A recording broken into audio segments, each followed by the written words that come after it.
Welcome to another Infographic Instant conference lecture series. In this Infographic Instant, we will be looking at protecting international financial centers like Hong Kong from a China origin crisis. The usual disclaimers apply. So, let's start the presentation by looking at an age-old question in macroeconomics. How does a city or country deal with economic fragility and potential banking, macroeconomic, real estate, and other types of crises? Many have argued that economies have become more fragile since the anti-crisis measures adopted in 2007 have been taken.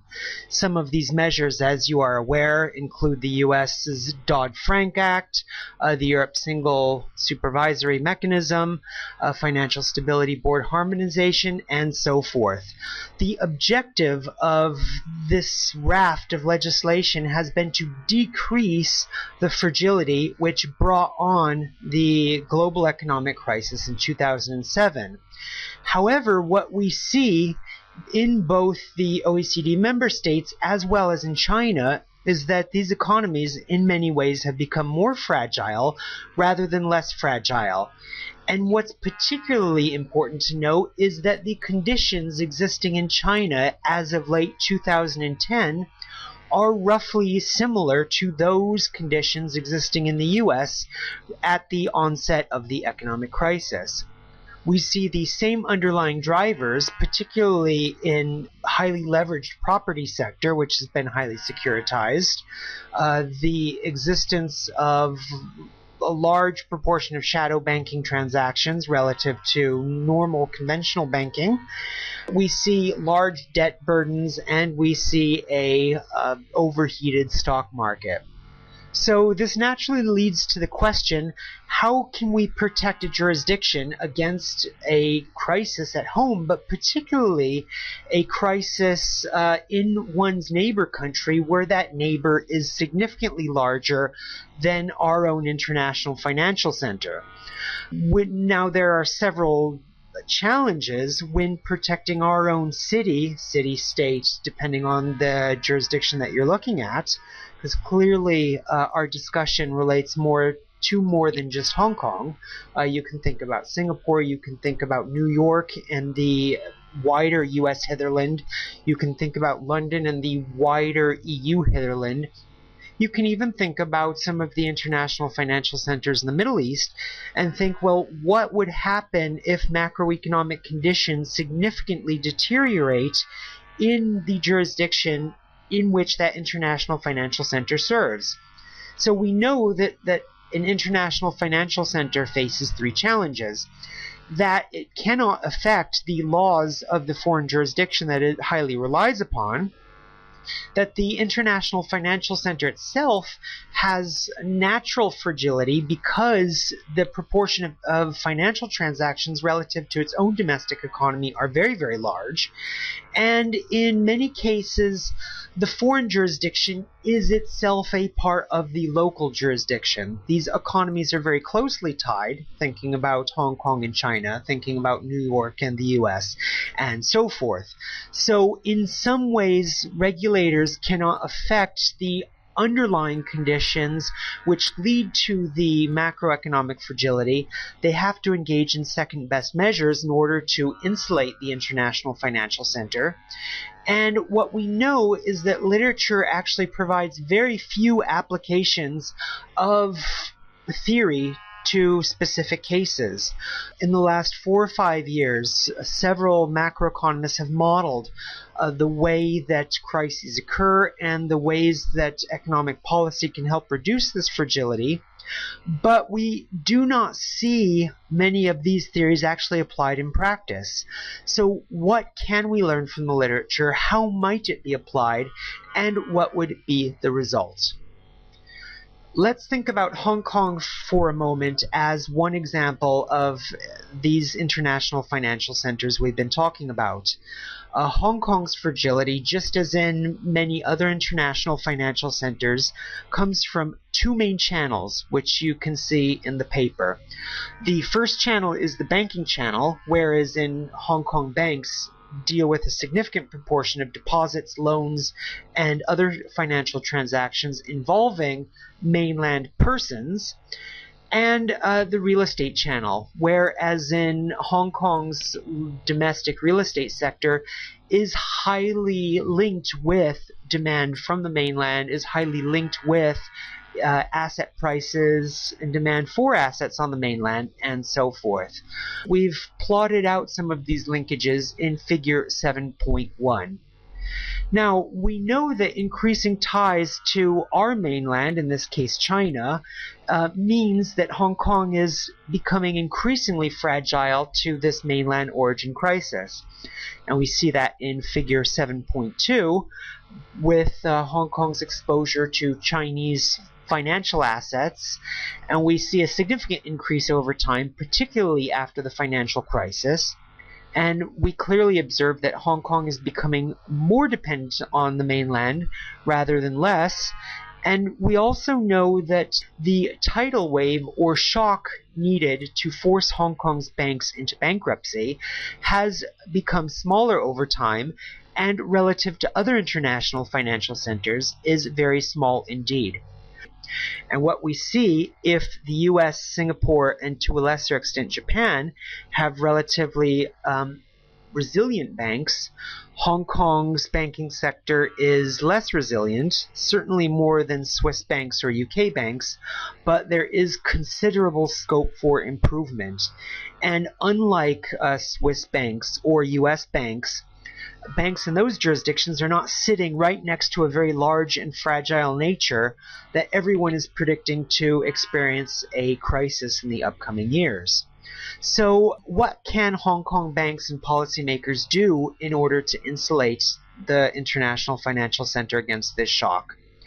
Now, we know that financial law is one of the key drivers affecting risk-adjusted returns in an international financial center. In the literature, you see frequent discussion of international financial centers' attractiveness as the transaction costs of banks, as rate of return on capital, many structural factors affecting rates of return in that jurisdiction.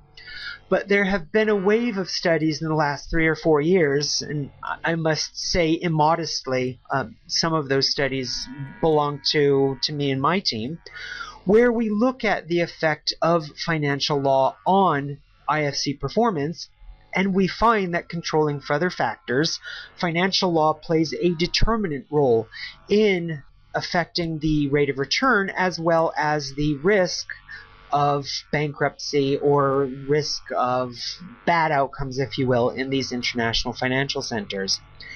And the figures that you see in front of you, we try and illustrate some of the financial law angles in terms of affecting Hong Kong's financial performance. So in figure 2.11, for example, we show the relative effect that Hong Kong's regulations have on different groups of banks within Hong Kong. Now, we know that different groups of banks, Chinese banks, local banks, and international banks, face overlapping but different groups of regulation, of financial law in general. And we can measure the effect that financial law has on these different groups by looking at their costs and by looking at their profitability. Naturally, assuming that all three groups were exposed to the same financial law, we would expect very similar relationships between our data. But in fact, we see these three groups having very different profitability and cost performances. Therefore, it stands to reason that there is something different about the financial law sets that each of these groups are facing. And once we can understand those differences, we can start to pass regulations which help protect some of these banks against shocks. Figure 2.21 looks at the size of Hong Kong's non-financial institutions relative to those in other IFCs. And what we see is that these institutions, which are typically a proxy for shadow banks, it's the largest amongst the jurisdictions studied by the Financial Stability Board. So we know that a large proportion of Hong Kong's financial sector is based in this shadow banking system, therefore further fragilizing Hong Kong's financial sector. Looking at figure 2.12, this asks the question whether regulation causes banks from different groups to prefer earning non-interest income. We know that banks earn income from two sources among many. Either they can collect money from deposits, or they can collect money from service fees and other types of income. Now, in the good old days, banks earned their money from collecting deposits and lending it out, and collecting a margin between those two rates of interest. To the extent that we observe banks running away from that traditional role, we know that there's something wrong. We know that financial law is creating a significant distortion, making it more profitable for banks to run away from the activities that they were created to engage in. So we know that financial law plays a deleterious role in Hong Kong's financial markets because we see that the institutions which have been set up to provide these financial services are in fact running away from giving these traditional financial services. And it's no surprise when we look at the overheads, when we look at costs in Hong Kong relative to other jurisdictions. Hong Kong has some of the highest banking costs in the developed world. So it's clear that financial law is the problem rather than the solution in Hong Kong. Financial law makes Hong Kong's banks expensive, unwilling to engage in banking, and increases their fragility to foreign shocks, particularly given the large size of its shadow banking markets. So how can we understand the role that financial law plays in Hong Kong? Well, we resort to the usual economic story of structure, conduct, and performance. We know that financial law is affecting the structure of the banking sector and consequently its conduct, and we observe relatively poor performance. So given this canonical framework from industrial organization, we know that if we want to change the performance of our IFC, we've got to step back and change the financial law which is driving structure and conduct. Now, how do we do this? We look at 5 areas driving incentives and therefore focus on these 5 prongs, if you will, of legal reform in order to improve Hong Kong's banking sector as much as possible. Now, what does it mean to quote-unquote improve Hong Kong's banking sector as much as possible? Well, one way to think about the problem, and I think a way which really focuses the minds of regulators, is not to have a solution in search of a problem. How do we maximize welfare? In this case, how do we maximize the long-term risk-adjusted value over time of Hong Kong's assets under management in the presence of strategic competition from other international financial centers using the least cost package of reform? So the attractive thing about our approach to changing financial law is we use this tried and true method from economics that says, look, we're trying to maximize something, we have these constraints, how do we do it? And our report focuses on 22 recommendations for very specific changes. So it's taking this abstract theory, but it's applying it in very specific changes of provision 72.6 subarticle C, something that regulators can actually plug and play, if you will, rather than just providing these general blah blah recommendations that most reformers give in books, articles, etc. And you'll see from the depiction on this slide that we focus on 5 areas of reform. The first and key part is reforming Hong Kong's regulators, because without an efficient set of regulators, the other reforms are hardly possible. Part of the reform looks at broadening cooperation with China, of course, as this fast-growing jurisdiction, and thinking, well, how can we take advantage of opportunities without necessarily exposing ourselves to risks? Diversification away from the mainland, understanding, well, China's an important market, but it's a big wide world out there, and how can we attract funds from other jurisdictions? Deepening participation in Hong Kong's financial and corporate affairs, namely understanding that we have our own domestic market, which is in some ways dysfunctional as well. So how do we clean up matters at home so that we can better seize opportunities across the border, and encouraging public participation in financial sector policymaking? It's understanding, well, it's not just the regulators versus everyone else, but how can everyone else actually help Hong Kong's regulators, and especially these reformed, revised regulators, to seize these opportunities across borders. We need to affect tiny parts of Hong Kong's laws, almost like a trim tab you see illustrated in the slide. And what these trim tabs do is they affect a tiny little change, which then changes the rudder that moves the big ship. So the goal isn't to adopt a huge package of reform, in some ways creating this huge rudder which then turns the financial sector ship. It is to focus on very important tiny provisions in Hong Kong's laws, which then affect all of the other areas of financial law, which is then turning the ship. And by doing that, we focus on this part of the maximization problem, which says using the least cost package of reform. Complexity theory, to some extent, will help us understand better how law interacts with itself. And for those of us that aren't familiar with complexity theory, hopefully this will be an interesting discussion of a new branch of the social sciences, which we can invoke into financial law and economics in order to think about financial services reform. So I said that the key pillar of reform in Hong Kong is reforming the regulators. Without an efficient set of regulators, then all other reform is hardly possible.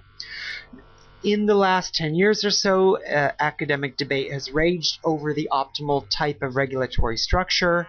That means whether the banking regulator, the securities regulator, the insurance regulator, they should be focused on their own specific areas, or whether we need to focus on institutions rather than functional capacities. So understanding that the large banks now do all three, insurance, securities, and banking, maybe we need a regulator that's focused on these consolidated financial services firms rather than trying to split up regulators to focus on these integrated clients. Or conversely, now in the literature, a wide amount of econometric evidence shows that integration amongst the regulators, and specifically a type of integration known as Twin Peaks regulators, can best provide the lowest cost, highest impact regulatory supervisory structure. The decision of a regulatory structure, it's not based on principles, it's not justice, it's not equity, it's not the good things that us lawyers are used to thinking about when we think about the law. As a branch of the financial law, if you believe my argument, it's the costs and benefits of regulatory structure which should decide. And in our own study, we find that the costs and benefits militate for a Twin Peaks regulatory structure in Hong Kong. And it's not our place in this presentation to go over the arguments and to show the data why this Twin Peaks regulator is best for Hong Kong. There's other videos that you can see which go through step by step this argument. But for the purposes of this presentation, all we have to know is that Hong Kong's regulatory structure is wrong, and you can even see in figure 3.8 here that the complicated institutional reporting arrangements between these regulators clearly shows there's a problem with regulatory structure in Hong Kong, even if you believe nothing else. And that new integrated regulators can help deal with some of the integrated problems that we see coming from China.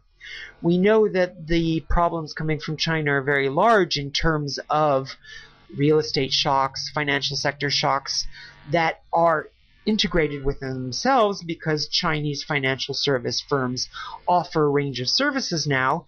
So we need these integrated regulators here in the International Financial Center to deal with the integrated problems that we face in the hitherland, in the mainland where these shocks are coming from. Now, once that's done, how can we think about Hong Kong's place amongst other international financial centers? We said previously that Hong Kong exists in an ecosystem of international financial centers. We know that it is not a zero-sum game, namely that one international financial center's win is another international financial center's loss. We have already observed a division of labor or a division of comparative advantages across international financial centers. And you will see a further description of these sectors of financial services where different cities in China have exhibited a comparative advantage. But to give a summary for the purposes of this video, we see that Shanghai has shown certain strengths in bond markets and bond trading, wealth management. Shenzhen has shown comparative advantages in IPOs and also in wealth management. Hong Kong isn't best at everything, just like economic theory tells us. Hong Kong shows its advantages in equities trading, derivatives to a much lesser extent, and the emerging RMB trade. But in many of these other areas, we have ceded the ground to places like Shanghai, Shenzhen, and Beijing. Beijing is clearly the dominant player in banking.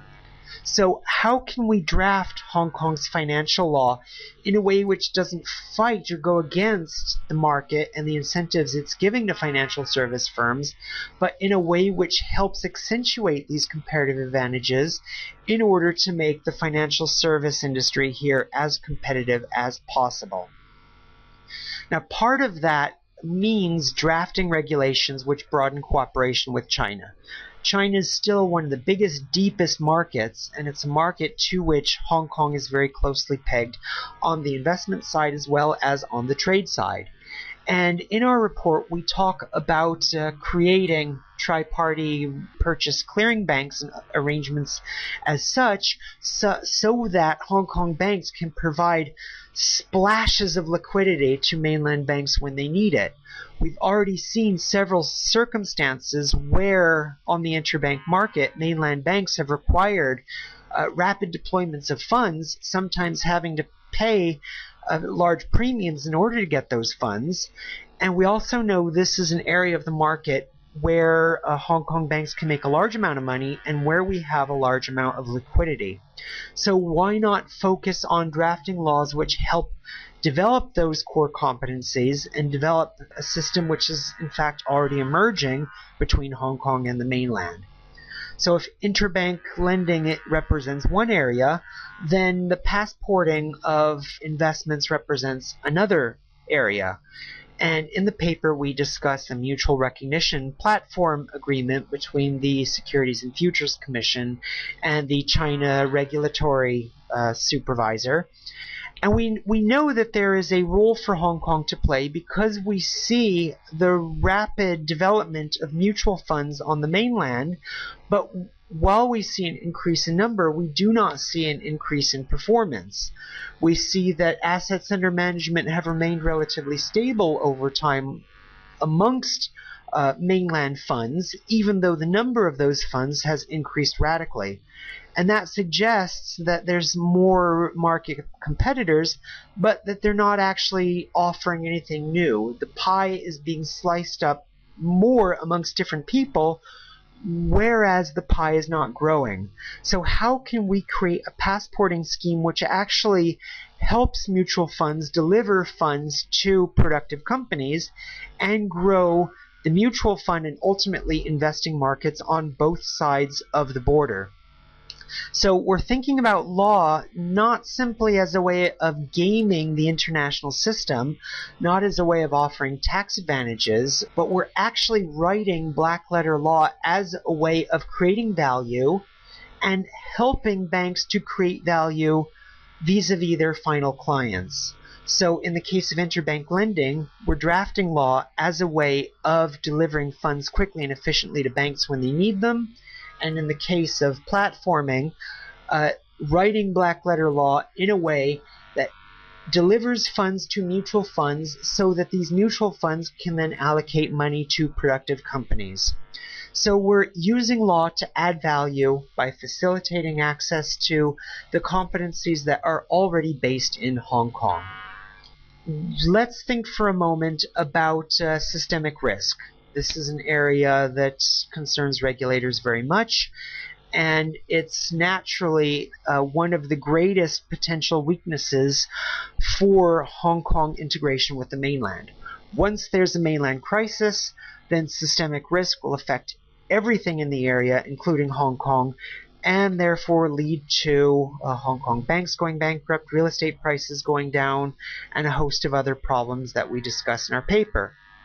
Now, one approach is to try and buffer the financial system, to say, well, if there's all this systemic risk, then why don't we increase capital requirements? Why don't we increase the amount of money that banks have on hand in case there's a decrease in asset prices, such that there won't be runs in the bank, such that there won't be collateral calls, such that people won't be worried that their counterparts won't be able to repay them. Now, that's certainly one approach, except it's a costly approach, and all of us rightly deep in our gut think, there's something wrong with this approach. It's very complicated, it's very difficult to implement, it's expensive for regulators to enforce. There's got to be a better way. And in fact, what we show in the paper is that there is a better way for Hong Kong, and that is the way that classical economics tells us to deal with any kind of risk. That is through diversification. So rather than buffering ourselves, why don't we diversify our transactions away from the mainland and therefore reduce the potential impact of any mainland origin crisis on Hong Kong's financial institutions by having a rich set of clients in other jurisdictions like Malaysia, Indonesia, etc. And in the paper, the way we argue for this is we show not only the effect that a mainland crisis would have on our funds and other subsectors of the financial services industry, but we show the way that increasing employment of financial advisors and the way that those financial advisors can work in other jurisdictions. We show that because a China origin crisis will so radically affect employment in Hong Kong, why are we employing so many financial advisors dealing with the mainland? Why don't we engage financial advisors that help to find, sell, and promote the productivity of assets in the wider ASEAN region? Now, how do we deepen local markets? We know that in order to take advantage of these reformed regulators and the opportunities on the mainland as well as in the wider ASEAN region, we need locals to go out and do it, to seize this new set of opportunities we're providing for them. And we know that they can only do this if we promote participation. The government can add another 2,000 experts for free if the government encourages participation in the drafting of our financial laws. The kind of zeitgeist to date has been, well, regulation is something the government does, the government consults with us, the banks, or academics, etc., but we're not really a key part of the drafting process. Now, what if we turn that on its head? What if we say, look, we're the guys that know what needs to be done out there in financial markets, and the regulators are here to facilitate us. We're not here to facilitate them by providing feedback. They are here to facilitate us by providing rules of the game where we can play in a safe and profitable way. So if you believe that argument, then we can draft a set of provisions in the regulations which encourages the HKMA and the SFC to engage much more actively with us so that we can write these financial laws. And we also know that if we adopt the advice of these experts, this will result in hundreds of millions of dollars worth of benefits. Indeed, one of the weaknesses we identify in the study is that Hong Kong does not do a cost-benefit analysis of most of the changes to its financial law. If it did, we could identify those areas that are good ideas and those areas that are bad ideas. Now, we know that Hong Kong regulators are undermanned, even though, as we show elsewhere, they're the most overmanned in relative terms and the most expensive in the world. But let's take for a moment the supposition that Hong Kong regulators don't have enough staff to cost everything out. Why not leverage on society? Why not throw out a lot of these proposals to civil society and say, look, you cost them out. In that way, we will understand much better what is to be done, and if we have requirements on civil society to draft recommendations in the way a regulator might do, namely that they're smart or specific, measurable, actionable, realistic, and time-bound, then the regulator just expands that much more. Now, we talked about increasing participation through words, but we also need financial law which increases that participation through deeds.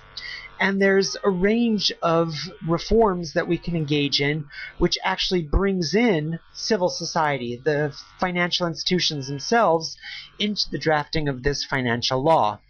Part of that looks at deeper understanding of the way that concentration affects incentives around corporate governance, and we talk about that in the paper. Adopting corporate governance regimes which encourage the good management of our companies and therefore consequently encourage investors to invest in Hong Kong companies, but also adopting measures which empower the minority and empower investors to encourage boards to do the right thing vis-a-vis other shareholders. Now, how can we think about financial law, and how can we think about financial law as a complex system? We know that complex systems are everywhere in the world around us. They're the most robust, growth-oriented systems that we know, from the growth of plants to the development of harbors, from the weather all the way to a macroeconomy. We know that very simple generating rules, where you say, for example, look at the cell next to you and divide, look at the cell next to you, divide, look at the cell next to you and divide. Those very simple rules can develop into entire forests. And I know this sounds very airy-fairy. When you read the paper, it'll look a bit more concrete. But just to give you the intuition of complex systems analysis, these very simple generating rules develop into very complex systems which are extremely robust. So given that we see this in nature, why don't we simply copy these good practices from the natural world? Instead of developing over 4,000 provisions in the securities codes alone, why don't we take very simple principles, very simple generating rules that I was talking about, and use those to regulate our financial system? Compliance is a simple example of this. One approach is to develop crazy numbers of rules governing the way regulators oversee banks, and the way that banks oversee banks, and the way that clients oversee banks. Instead of adopting all these crazy rules and checks and balances, which are very costly and complex, why don't we engage in a very simple reform of the regulators, encourage the development of a Financial Services Development Council, which is overseeing the whole system and thinking about how to improve it, and focus on a principles-based system of regulation rather than a rules-based one. We see this approach already occurring in the US and UK as a way of encouraging financial law to self-organize or organize itself rather than being overseen by hordes of regulators sitting in government ministries which are trying to oversee a very complex financial system. Now, all this seems kind of abstract, and you're saying, well, that's good for Hong Kong. What do we do here in China? Now, there's several lessons, I think, from Hong Kong's exercise of looking at promoting the stability of our financial services sector. There's several lessons for China. We know that they're called dynamic stochastic general equilibrium models, and these are the models that regulators have been using to model out the effects of large-scale crises like a potential China crisis. And in the past, regulators and economists have used these crazy complicated models, ignoring the principles of complexity theory, in order to try and figure out what will happen when a crisis occurs, why it will occur, and what to do about it. We know that even at the city level for Hong Kong, this approach, it's impossible to understand, and the models are almost always wrong. So given that we can't even use this modeling approach for Hong Kong, how can we hope to do this for the entire country of China, which has famously been called a United Nations microcosm, given the diversity of populations, economic systems, and so forth?